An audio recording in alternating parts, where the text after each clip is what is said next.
where people said, well, what about discretionary funds that our principals have? You know, they can hire somebody back. No, that should go back to the board if you don't have it approved by the board in the first place. Okay, now we can go. Retroactive approval. Some people have gone back and had approval. I see some of you, I won't look at you so that you know that you've been proactive doing retroactive, and you've done retroactive approval of things that haven't been approved in the past. The statute of limitations for the felony is 7 years. And so some people are going back as far back as 7 years. Some people out of self-interest are saying, well, I've only been a superintendent for a year. I think I'll go back a year. But technically, if you can, it's a ton of work for your staff.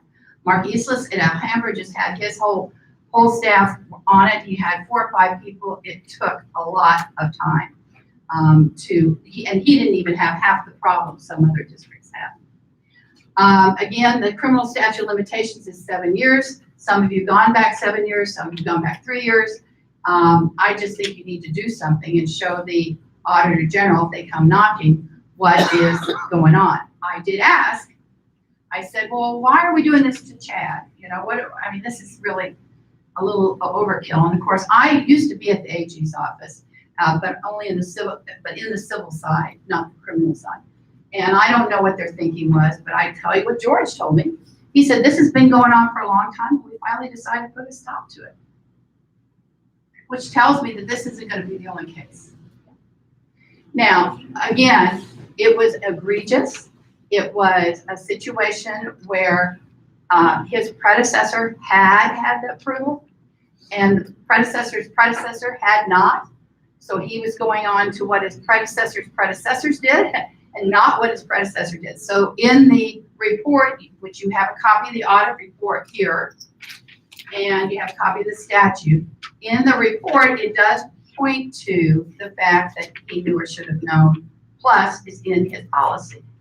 It's also in your policies. So stay out of jail, do what you can do. I don't think they're going to be looking for any targets in the near future if you try. I did call George, and I called him on several occasions, and I said, is it okay if these districts go back and retroactively approve? And he said yes. So, Deb. So I was sending pictures of what you got up there to my finance person and my HR person, and they both asked me the same thing. So if you have a policy for excess sick leave that's been approved by the board, do you still need to take each individual person to the board? No, if your policy's there and you're paying it on it, you pay it out. You're talking about paying it out on per diem. Yeah.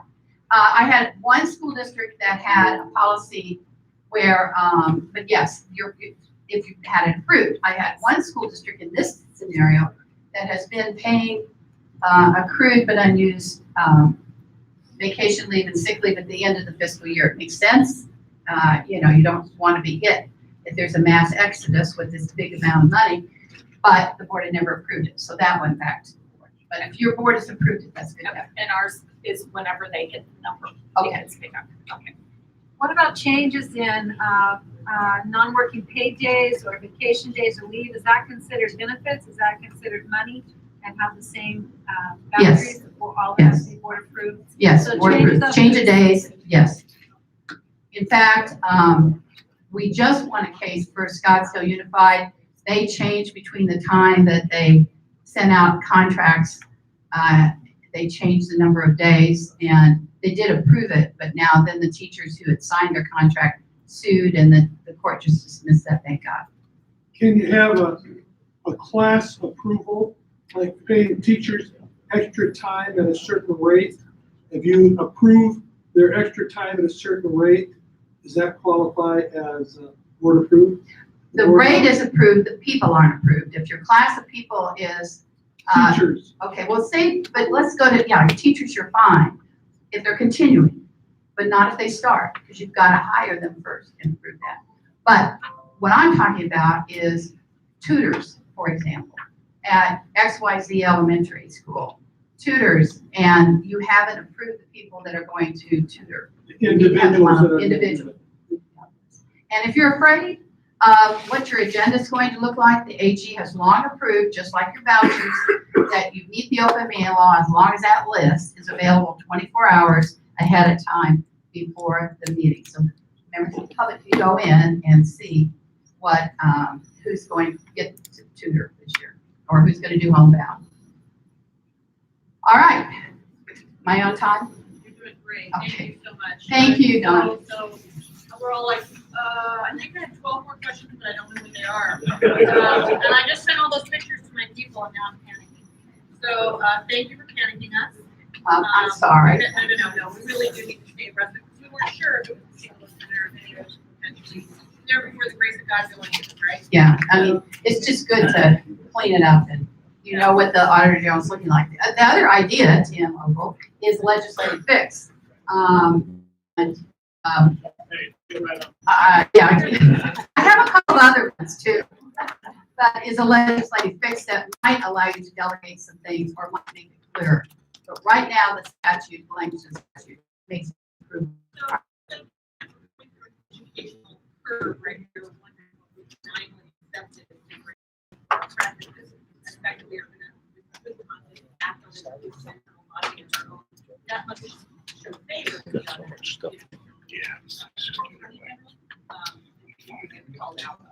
Well, you've gone, yes, you are on an educational curve, and if you've taken steps to try to change it, yes, that's good. You know, there's so many different variations on the theme, Donna, you know, as your staff and me, you know, email me back. But if you show that you're trying to do this and you call your staff together and explain and find people that have not been approved, not been approved, then you go forward. And some of you, I'm sorry, some of you, I know what it's like to be a superintendent. I mean, I work with a lot of you, and I know it's hard, and some of you inherit a situation, you just assume it's right. It's just like the practice of paying out unused leave at the end of the fiscal year. You know, maybe some of you inherited that, and you just assumed that the board had approved it sometime. So the fuzziest part for me was more like the policies that give us permission to do it versus the isolated staff members. And I think that's what I got. It might need a little more guidance. So you need those policies that allow you to do it, and then when you're appointing people to do those things, you need them. Supposed to be.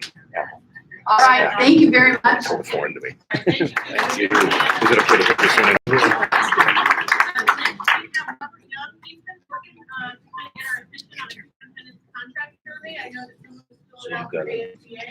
I know this one is for ASA, and we work on, you know, targeting a little bit more closely the kinds of questions that might be more helpful to us as we contract renew. So, Robert? Great, thank you, Donna, I appreciate it, thank you, Mark. So, I'm gonna go through this, I've got about 10 minutes to just go over this quickly, but we won't take a lot of time. Essentially what's happened is for years, so Robert Young with One-to-One Wealth Strategies, Plan Member Services, I own the financial center here for them. What's happened is for years, I've worked with dozens of superintendents. I don't work on their contract, I'm not an attorney. Here's what happens. When I'm doing retirement planning for someone, I need to have an idea of what your contract's gonna look like. And those of you that are very familiar with ASRS know that what happens as your contract goes up, your ASRS is gonna go up in the future. What we're trying to do is we're trying to project what your benefit's gonna be at whatever 80 points or 30 years, or whatever it might be.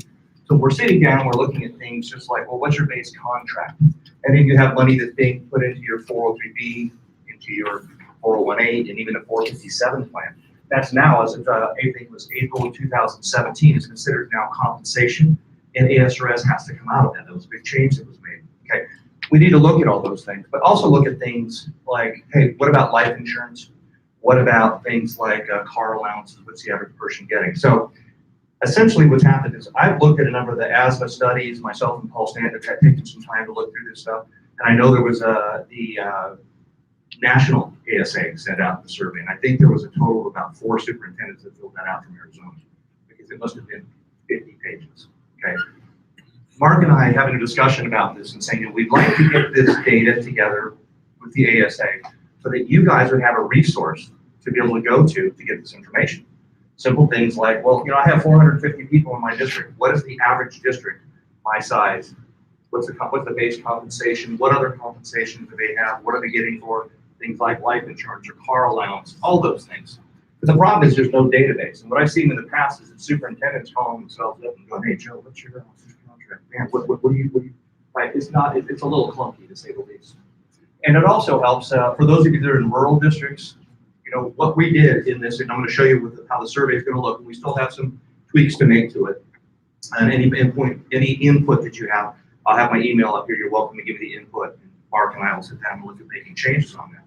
But we're simply going to look at the number of employees that you have in your district. Most districts are around a 10-to-1 ratio. So you have 700 employees, you're going to probably have somewhere around 7,000 kids in the district, okay?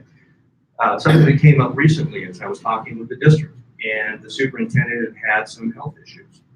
And I said, hey, you know what? You're going to be retiring in your mid-50s. Do you know if your life insurance carries over? And he said, well, I don't know, let me check. Well, it was owned by the district.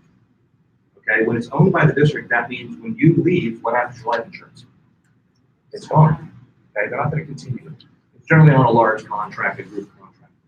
So, you know, that was one of the many discussions that I had, like with ASA, for instance, about looking at that and saying, well, you know what, maybe people, when they're healthy, we can look at making life insurance that might be paid by the superintendent. It might be paid by the district. It could be a combination of both. But all of these benefits help. So let's take a look at this real quick, and I'll show you what I'm talking about. This is a very small survey. All I wanted to show you, and you guys will actually get a copy that's sent to you once we have it finalized. I didn't think it'd come up this small. But the point here is that it's just 2 pages. It's not going to be 50 pages. And the more of you that fill this out, the better. Now, I'll tell you 2 main things that we did here. Let's stay in my circle here, right? Because we're live streaming. So 2 main things that we did. 1, we are not going to ask for your name anywhere in the survey. Okay? 2, we're not going to ask for the name of your district. We're not going to ask what city you're in. We're not going to ask what county you're in.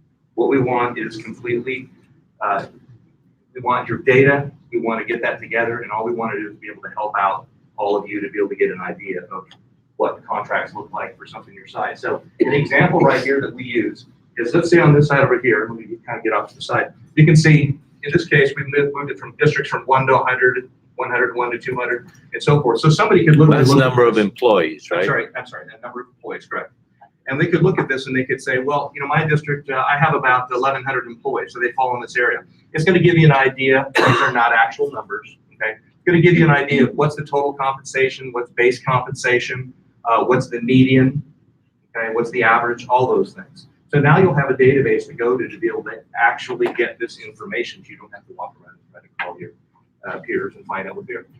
Things like cost of living stipends. Seeing more and more that people, instead of going back to their board every 2 years and asking for a pay increase, are saying, let's just put a cost of living stipend in here, okay, or a cost of living adjustment in this thing. So it's commonly, we see something going at the max of 2%, or it's a minimum of 2%, or whatever the teachers get, whatever it might be. But let's just see what your peers are getting. Now, I understand one thing, and that is I do see outliers. Well, maybe I have 550 employees in my district, but my contract is higher than what this shows. Well, you may have certain situations in your particular district where that's what your board agrees to pay you, that's fine. But at least it's starting to give you an idea of what you're looking at. And there will be a lot more than this. Performance pay, how many people are getting performance pay, how does it work, what's the percentages, we'll have in there. There's quite a few more things that will be in here. A lot of people, I noticed in the National ASA survey, it asks, does your district contribute to your 401k? Do they contribute to your 457? Do they contribute to your 401a? And they even ask you to contribute to your 401k, which most districts cannot have. So what we're going to do is we're going to hone it down and just say, do they contribute to your retirement plan in any way outside of ASREP? Do they contribute to your life insurance? Is it owned by you? Is it owned by them? How does this work? Now, last thing on here, here's my information. So if any of you want to put this on here, it's Robert. If you can see this, Robert at 121ws.com. If anybody has any information they would like to give to me to say, hey, you know what? Here's something you make sure you need to get. Here's something you need to get some information on. One of the things we did on the survey is we do have a spot at the bottom for comments, so they can add additional items that we may have missed in here.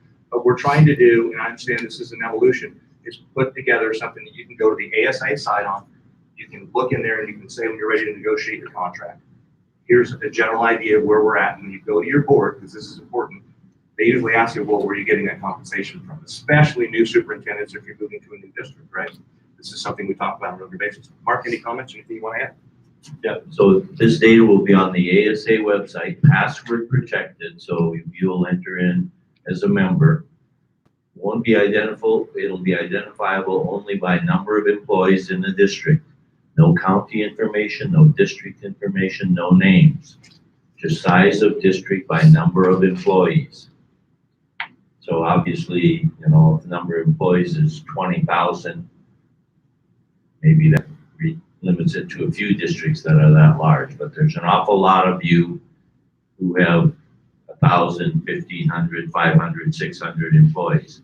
We're trying to make it helpful to you to know roughly how much money and benefits people in a similar sized district are making, so you can take anonymous data to your board and say, look, here's what people in my situation are making, regardless of whether they're rural, urban, or suburban. Because frankly, I think a lot of our rural soups are underpaid for what they're doing. Being a soup is being a soup. Everybody has the same problems and the same reports. So we're trying to level the playing field a little bit, give you just data stripped away from identifiable characteristics. And we're looking to do this and have it pretty well ready by the end of December. Yep. So at the beginning of the new year, when this starts to speed up, you will have some of this data available to you. We probably have time for one or two questions. All right, good. All right, thank you, Mark. Thank you, everyone. Donna. Yeah, Donna. great. I know that you're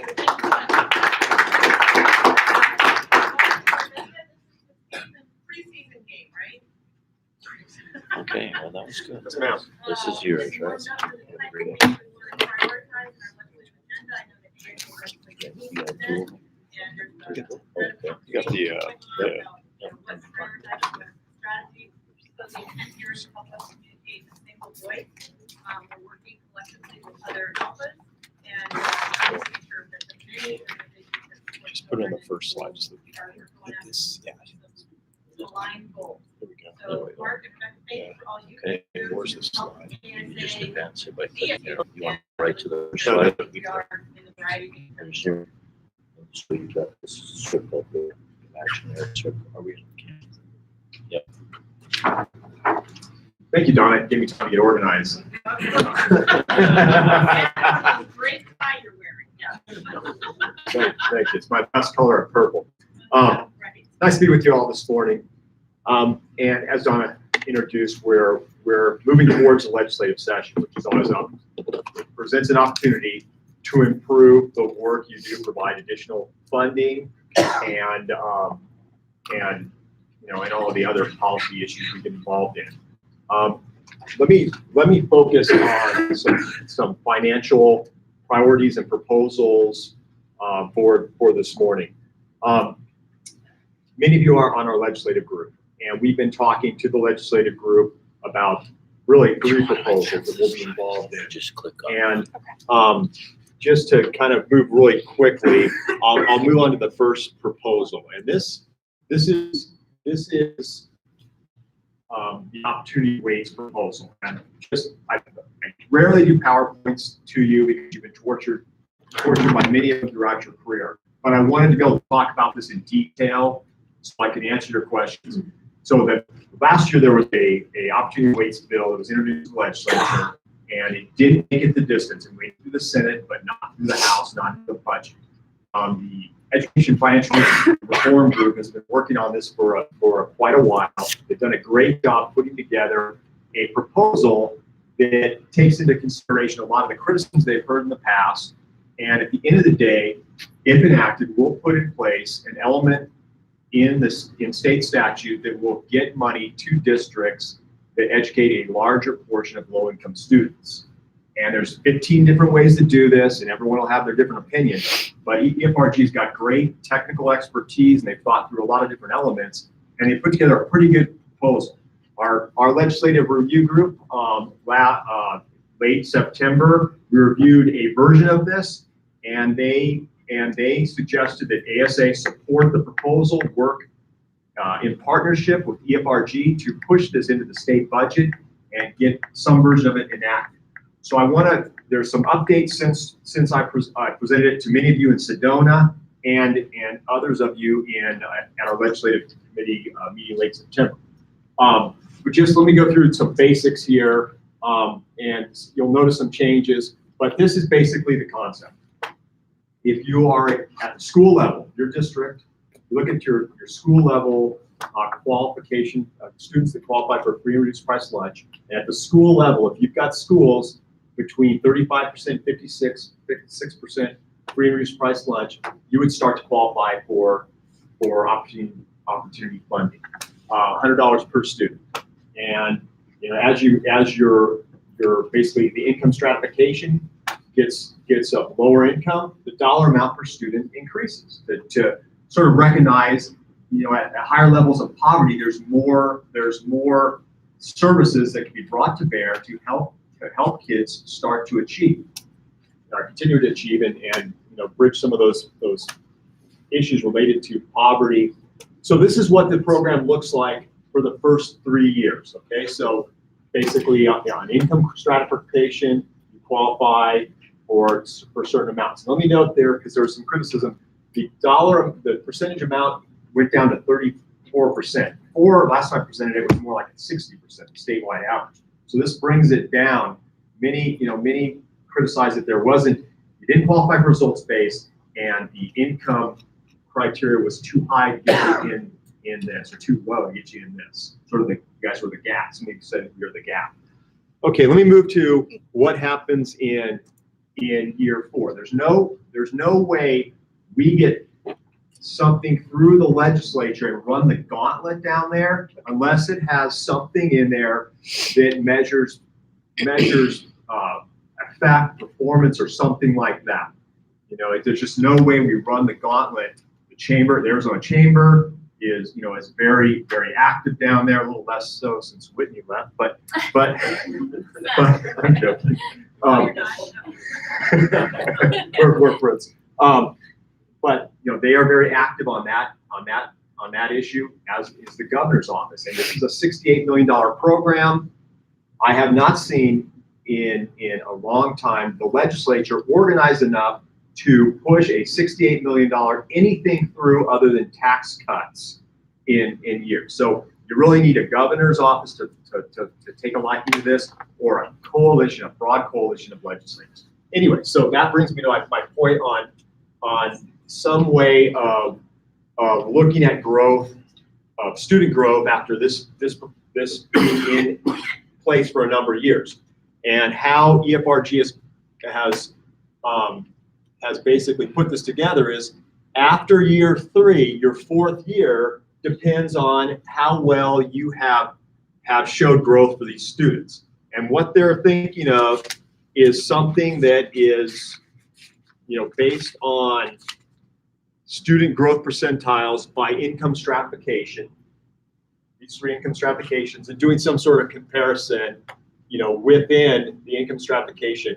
And so if you're growing students at a high growth amount, you continue on at the high amount, but it tapers down depending on the growth you've been able to achieve.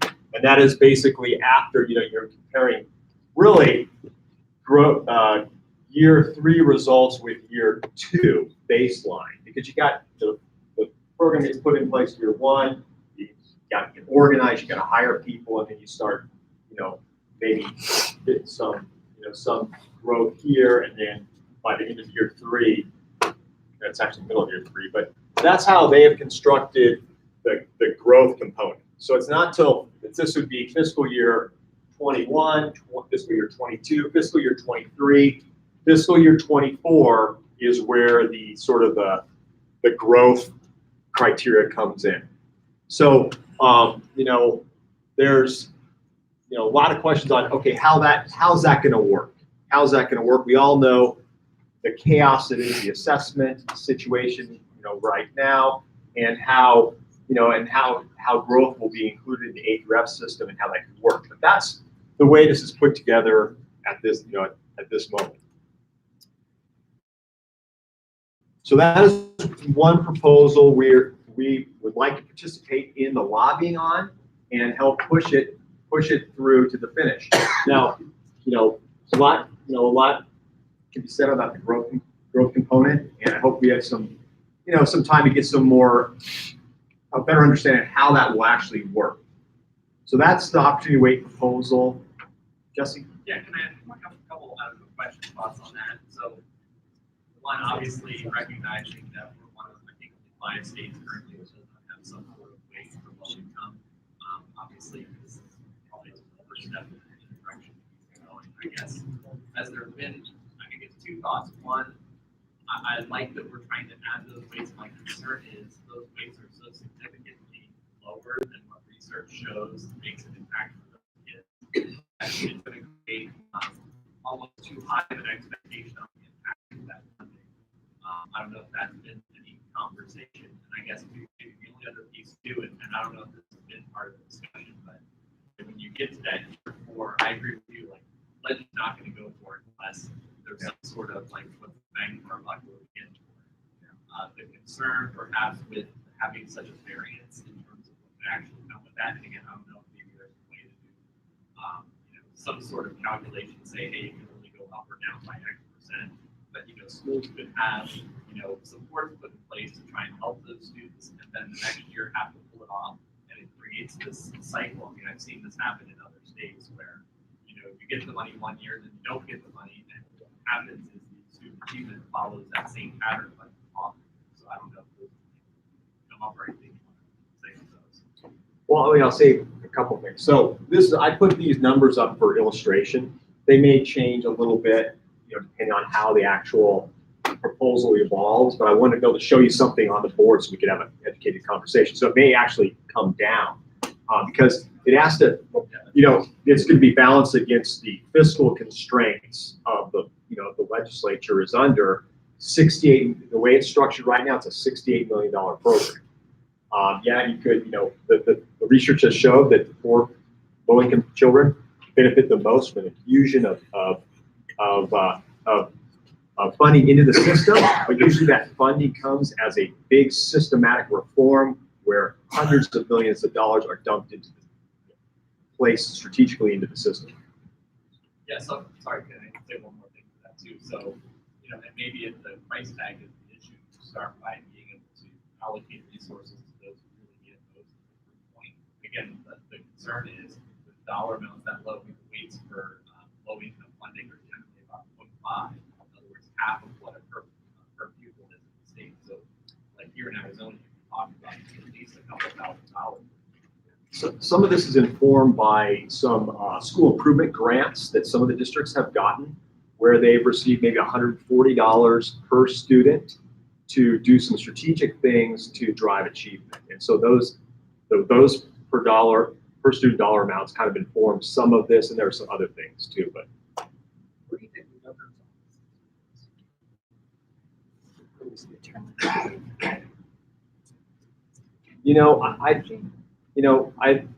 EFRG has been working with the governor's office to see where the governor's office could be on this in the context of a budget recommendation.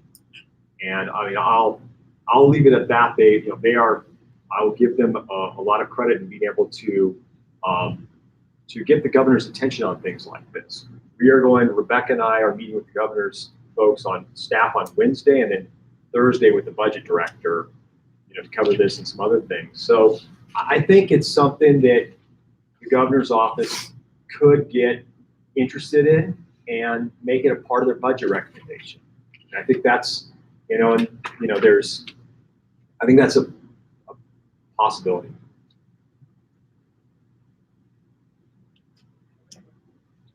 So, Roger, the other. I mean, just a couple things about this. One, year 4 lowers the total appropriation. High and low are relative terms. So all you do is take away from 300.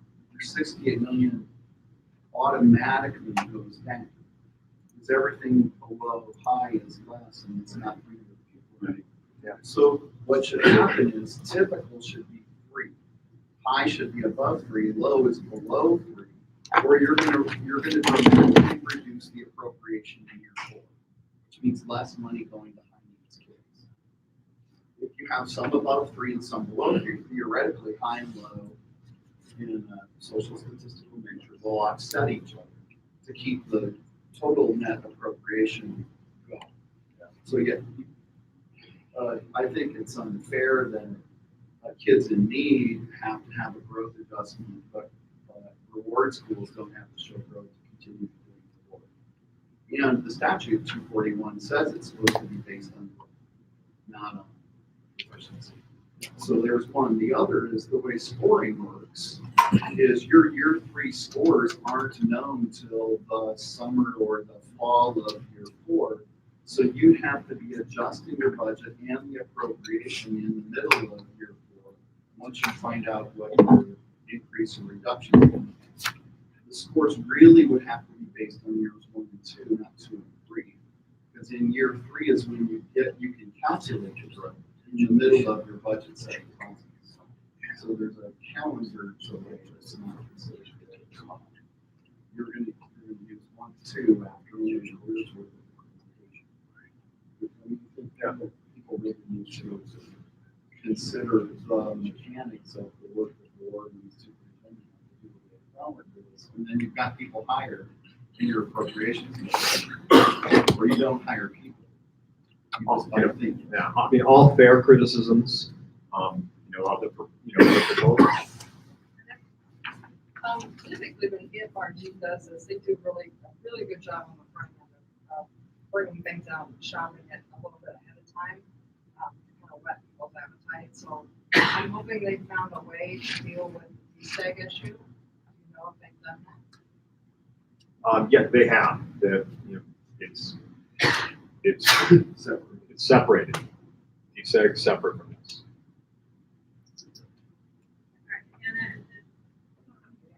Curtis, maybe?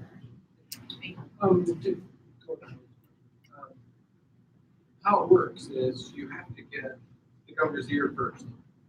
Once you get that, then you have to sell the concept. What you're really looking for is a vehicle. So it might not be perfect, and it will not be perfect. You can assume that. And so if you can get it to become the new normal, then you have a new vehicle that you can put more dollars in. But if you have to keep each year coming up with a new vehicle, then we waste all of our energy. So if this turns out to be the new vehicle that we can tweak and make it up, down and make it better, finally accomplish something that you can actually get a vehicle that becomes the new normal. And this concept of A being law and B being for students, as we know, like trauma students or poverty students, that's good conversation. So we're heading in the right direction. Will we solve all the other problems around it? Probably not. But it starts to give us a vehicle that focuses on productivity. So I think it's headed in the right direction. Paul chimes in. I just want to add that it was really neat to hear people who aren't necessarily going to benefit from this model say why this model is a good idea. So we can just get in our head that we support the concept of ops, that might be the most helpful unified message. Paul? Just to Jesse's point, obviously he brought up some research in Arizona. The idea is that we can match results based on things, this concept of using versus say, obviously then it's about trying to get the same for influences out. It's kind of basic concept. Getting it to 25 levels, right? So appreciate it. We're going to try to get it in, and then of course we can move it to make it a permanent weight or something like that versus outside of the form of social justice criticism. Just trying to get a vehicle in. Of course, and the other thing for everybody, 3 years from now, because we had a lot of heavy discussion on what would the growth look like, et cetera. 3 years from now, we're hoping it'll be different. Right now it says I think it's going to be based on whatever the state board has. We know 3 years from now there'll be possibly different legislators, different folks that could help us with that. We spent a lot of time. I saw ASA spending a lot of time on legislative reform. We all agree. We're all just trying to get our foot in the door, try to move some dollars to help with the high. Right? Just to reiterate a couple of those same points. I think we just need to get the game of conceptual idea. We're going to sit here and if we're not careful, take ourselves out of the game. We're talking about every rule. There's a way to get in the game. Okay. Let's try to move them off of this stuff. We can talk endlessly on this. So let's move forward with that. We can do all, we can sit here. Year 3, that's the new testing. So we got that problem, we got this problem. Let's get like there's a game as an organization saying we know the impact of socioeconomics on test scores. We need to address that issue. And we can fight our way with all the other pieces. It's never supposed to go out of dates. It's just be clean. On that, on the grade level band. So that's good. Figure out that, so that's good. Okay, Paul, and then I know Mark's watching the clock here, so. Just a real quick comment, that if there's any way to advocate to have an inflationary factor added each year, I mean, if this becomes institutionalized, it'll be a lot harder to add that later than 20 years from now, we're looking at like capital funding where it's 2019 funding. Yeah, I mean, it does. Okay, so we'll leave that subject. I got all your comments. We'll work with the FRG to put this in place, and it creates a lever for future years to adjust the dollar amounts, and then maybe deal, with the out year, the issues with the out year, and how you measure growth, and actually do that in a productive manner. Okay, next issue, special education, and I'll try to go real quick here. Special education, we tried to do something in special education last year. This year, we started in late July with Senator Allen on special education. We started out a couple meetings with her wanting to put all special education and group B funding in an account at each district so that we only use that on special education. We took a couple meetings to show her that we use all that plus another 30–40% on special education. So thank you, Mason, and some others for helping analytically demonstrate that to Senator Allen. Couple more meetings, and we went through all sorts of broad reforms and things like that. At one of the last meetings in October, a couple of weeks ago, Senator Allen said at the end of the meeting after 2 hours, she goes, we really need to draft something and get something going. I'm feeling the deadline and pressure. Whoever wants to be involved in that, show up on Thursday, 2 days from that day, and we'll put something together. So we showed up that day, and as did a bunch of other groups, and put something together with her that she will run as legislation unless something changes. Now, I don't see Eric in the room, but I wanted he worked with us on something related to this, but he's not here. But, anyways, this is what it's worked out to be. Susie Kanata represents the special education school administrators. She came and pitched this idea of putting $5 million every year into the Extraordinary Special Ed Cost Fund. That's not the federal money. That's a state fund created in 2000, never funded, that districts could access to pay for expensive special education students. And money we put there every year, and then we were going to work on what the guidelines say. Could you draw money every year for the same student at the time that student's in your district? Things like that. So that's one thing that will be included in this, to allow independent education evaluations to be paid for out of this fund. Second piece, increase, we talked about a lot of the group B weights and whether, cost studies and things to bring them all up, complicated. The group from Florida, I forget what they're called, the Jeb Bush group out of Florida, by Carl Phillips, talked about it. Changing the model substantially, things that would take way too long, and we all kind of gravitated towards an adjustment of the group B weight for mild disabilities. This is the one for the 0.003 weight for developmentally delayed children, emotional disabilities, specific learning disabilities, your mild situations, group B weights. This is if you look in your district student count. This is by far the most frequent group B weight your students qualify for. You may have 10 times the students that qualify for this weight than any other weight. But adjusting this weight to a 0.12 statewide costs about $50 million. She agreed to make that part of the proposal, and then to work on something related to bus aids and monitors for special education students. Putting this together as a package, $55 million, $56, $57 million package. And so we're going to work with her on this proposal and see if it can be introduced as a bill, but Senator Allen's going to try to talk to the governor's office about this, and we will as well. So that's where we are in special ed. And then one other issue, unless anyone's got a quick question on special ed. We're talking the cost study in that? Cost study, it would be great to do a cost study. It needs to be done. We don't want them to slow us down while they wait for results of a cost study, things like that. Well, the cost study preliminary looks like it's $460 million ticket, and then people just don't think they can help it out. So I think we need to do more chunk of time here too. And I also would caution us not to use the word weight, WEIGT, with both proposals. Just use weight with the special ed. If we're talking about the opportunity funding, and we're talking about the first proposal, just keep it as opportunity funding or cost. Don't mix up the language because the legislature might interpret it as, oh, we gave you increased weight money. And so we don't want to merge them.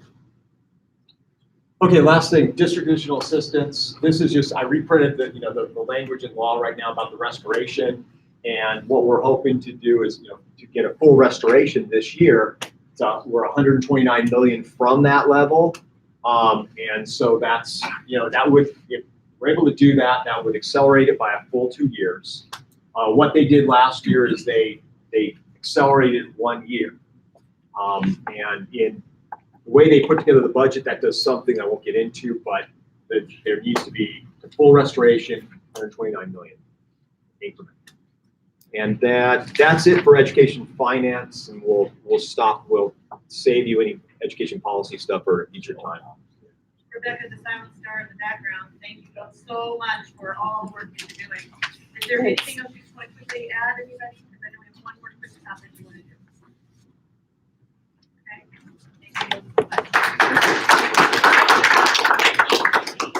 She's right here. Great, okay, come on up then. This is Whitney Marsh from the Arizona Board of Regents. Thank you.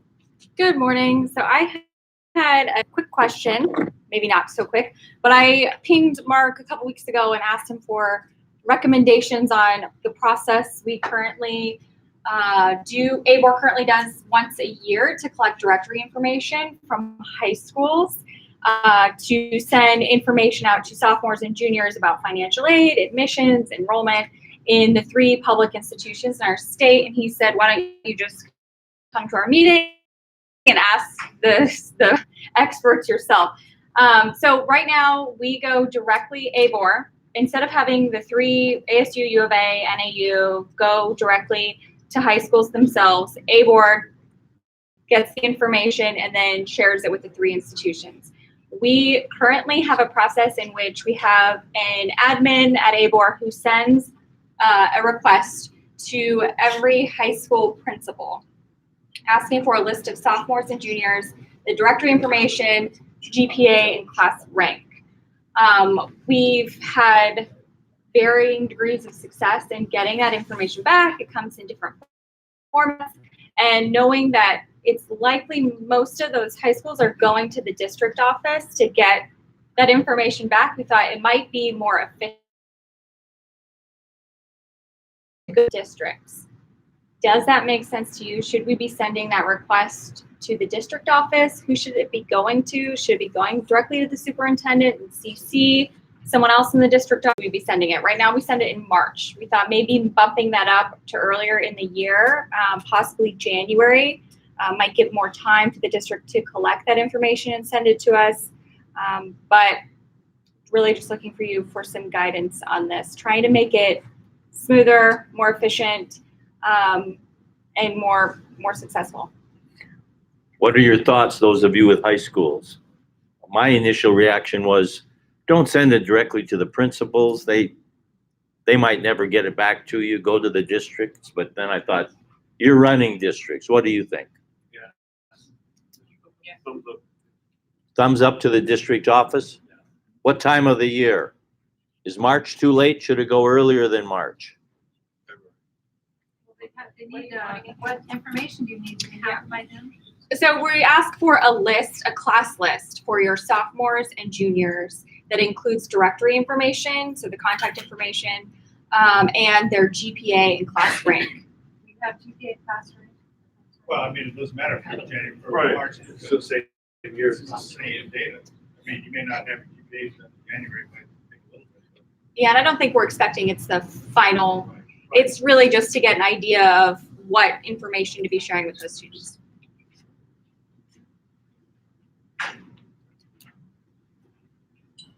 What do you think, Doug? Better in terms of- Earlier the better? Yeah. I think that's kind class rank when they're after their freshman year. Yeah. So Who do we send it to? Because right now, every year, we have a couple of administrative assistants that comb through websites and try to make sure they have the most up-to-date contact or email address for a principal. Too much turnover in principals. The Superintendent can then get it to someone. One more email. There's some turnover in superintendents, but not as much as principals. We can get it to the right person. Right. Any other thoughts on, so everybody agrees districts, superintendents? Inclination is January is better? Okay, Okay, yeah, that's very helpful. thank you. That's all for me. Donna, anything concluding? Yeah, I think you had a 20-second kind of left. Yes, thank you very much. Mark was able to send out an email for us to invite you all to meeting with Dr. Crow on November 14th. I would just ask you to open that email and say yes and be able to attend. 12:04 really is an opportunity to listen and learn, but also share what really happened last year. And then we will be able to think through what are some things that we want to share with others in a venue that I think will appreciate, at least at the start of something that may not have been done before. So we would love to have you present and or representative from your superintendency and your principal. Did email back, because that was the next question. You get an invite, but there's not a lot of description, so. what is the intended purpose? Did you see all those on there? Okay, no, it's very good. And what I can Almost do all there. for you Susan as well, Siegels and I'll was send you there some too, I think. benefits of that. It's a chance to engage initially. It would be inappropriate to assume anything else. We all know, even based on our At the meeting end, today, we have a lot for. Danny Edelman's And was so on if the universities and universities specifically. ASA And that's agenda. where we are. All of them so far, except for just that previous one. To do the best we can for other children. That's where we start. Oh, So he's there'll on be the some desktop. presentation. You'll hear from Dr. Crow and then also from. It might be on the bottom there somewhere. It might still Yeah. be open. There it The is. science department showed some similarities of what's happening. So. Thank you. Other announcements for the good cause? All right, I hope your fall break was restful. I hope you all had some assembly or fall break and have a great second quarter going up in that or alive.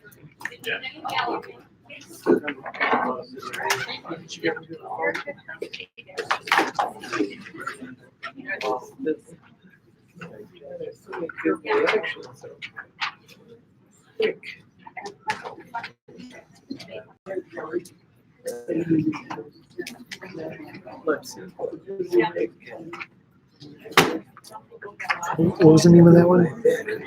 Legislative.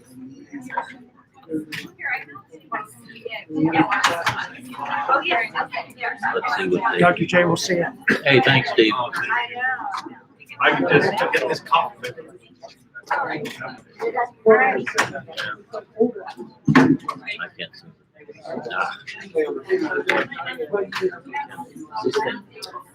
I don't know if I will or not. There it goes. This Friday.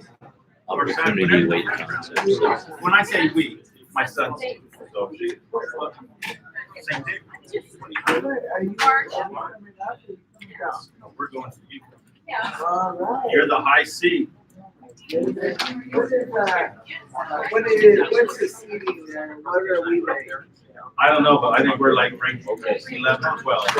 So you gotta be way high. Oh, It's like one of the worst. Mark has an update on that, so if we can use that opportunity, wait, one. Do you have Mark Barnes's email address? I don't think I do. He's got an updated one? Yeah, yeah, Is he sending it right now or he or he's will. gonna send it later? Yeah, I'll, Do you want to just, you send it out to the, I'll give him the one that he just shared and then you can Yeah. send out the updated one? yeah. Because honestly, it's not for me, it's for, the people who are Yeah. watching. So it's up to you. I'll do it however you want me to do it. But Oh, Rebecca, was Mark gonna do an update? Joel wanted that, PowerPoint, but he doesn't want it. Mark doesn't want that one. We didn't get, sorry, we didn't have the. Nobody cares. Nobody cares. Just say he was a concept. Don't worry about the numbers. No, the numbers are wrong. So I guess we'll update them. Well, it's so funny. Yeah, so- The feedback we got was, these numbers are too low. Like, you see the low ones. So when we go, I'll start. But the letters, the public. I just got a letter. Yeah, we got it right before.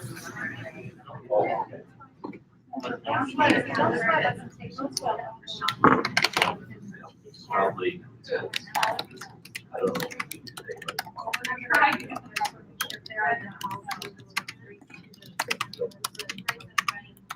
Appreciate your drive.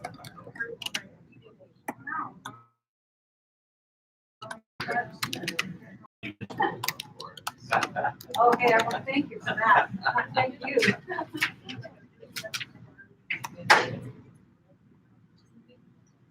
And I don't know if you want to bother with this, but, I guess I got a letter emailed to me that has the updated numbers for that. I'll forward this to you. Okay. You can see how it supposedly they're in this letter. So you can see, I haven't even looked at it, so.